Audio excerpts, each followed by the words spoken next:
2 Peter 3:7. But the heavens and the earth, which are now, by the same word are kept in store, reserved unto fire against the day of judgment and perdition of ungodly men. 2 Peter 3:10. But the day of the Lord will come as a thief in the night, in the which the heavens shall pass away with a great noise, and the elements shall melt with fervent heat. The earth also, and the works that are therein, shall be burned up. 2 Peter 3:12, looking for and hasting unto the coming of the day of God, wherein the heavens being on fire shall be dissolved, and the elements shall melt with fervent heat.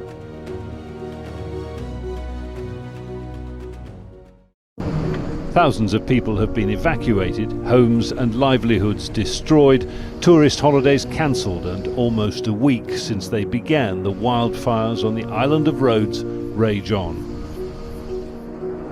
It's estimated that 10% of the island's land area has been ravaged, with firefighters and aircraft working round the clock. For one plane and its crew fighting another fire on the island of Evia near Athens, tragedy upon tragedy as the pilot loses control. For weeks now, wildfires have devastated large swathes of island and mainland Greece. The Prime Minister's words backed up by the assessment of international climatologists in a study by World Weather Attribution. It says current heatwave conditions in China, the United States and southern Europe are contributing to the hottest period on Earth since the beginning of human civilization. Conditions virtually impossible, they say, without the build-up of man-made global warming. And Greece is not alone. Italy is burning too. Here, fires threaten to engulf the airport in Palermo, Sicily, while storm conditions have left a scene described as apocalyptic in Milan. Fire's getting, well, it's not too far from town. Before the sun came up, Ian Myers of Hay River set out to capture images of a fire creeping uncomfortably close. Oh, brother. His entire community of 4,000 has been ordered to leave, even essential workers. Anyone who remains is doing so at their own risk, the government said in an alert. There will be no emergency services or response available. These evacuees, along with Canadian Forces members and their pets, flew to Edmonton International Airport Friday. Former Hay River MLA Jane Grunewagen is waiting for her husband, who was on the flight, say they're experiencing the best of a bad situation. So far, it's a much better day than yesterday, but still not out of the woods yet. Crews are preparing for more challenging weather conditions Sunday. Karen Lieberman, Global News.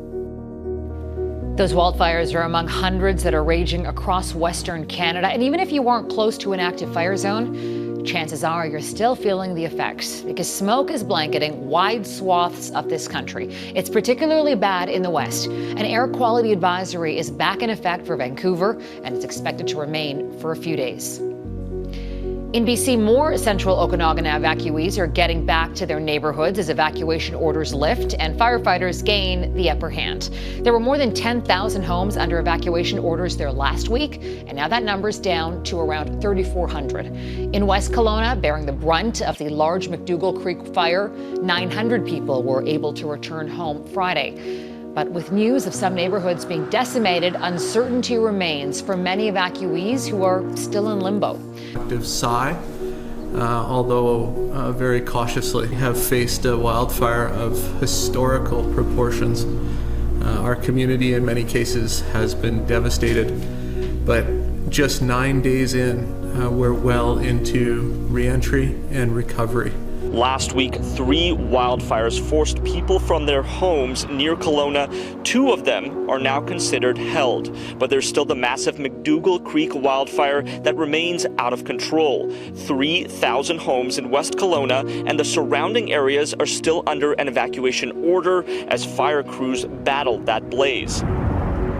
A couple of hours drive to the north, the damage from the shoe swap fires is still being tallied while residents wait to return home, but officials say at least 130 structures have been destroyed. Now, although things are starting to return to normal here, the community is working to rebuild. Questions about insurance, paying for damages, and farmers who have had their crops and annual harvest severely impacted.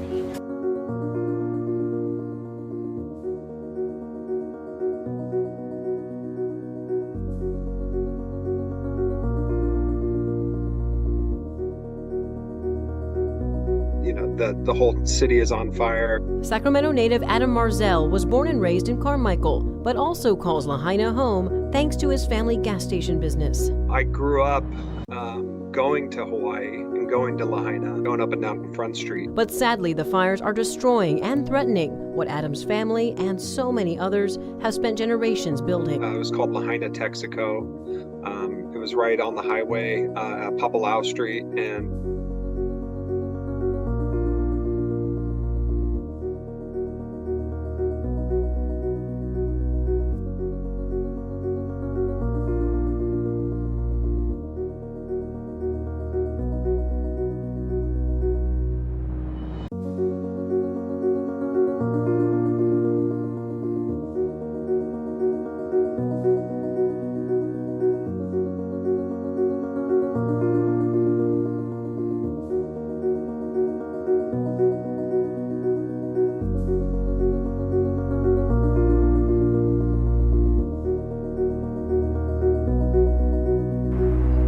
Wildfires are burning across Algeria's northern and eastern coastal regions.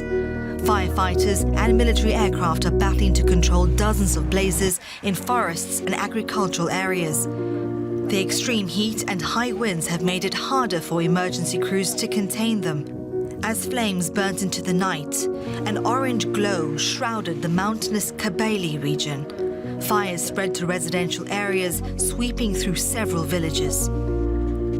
Much of Algeria's northern provinces have been torched. Homes, trees and land left in ashes. The flames have spread as far as Algeria's border with Tunisia.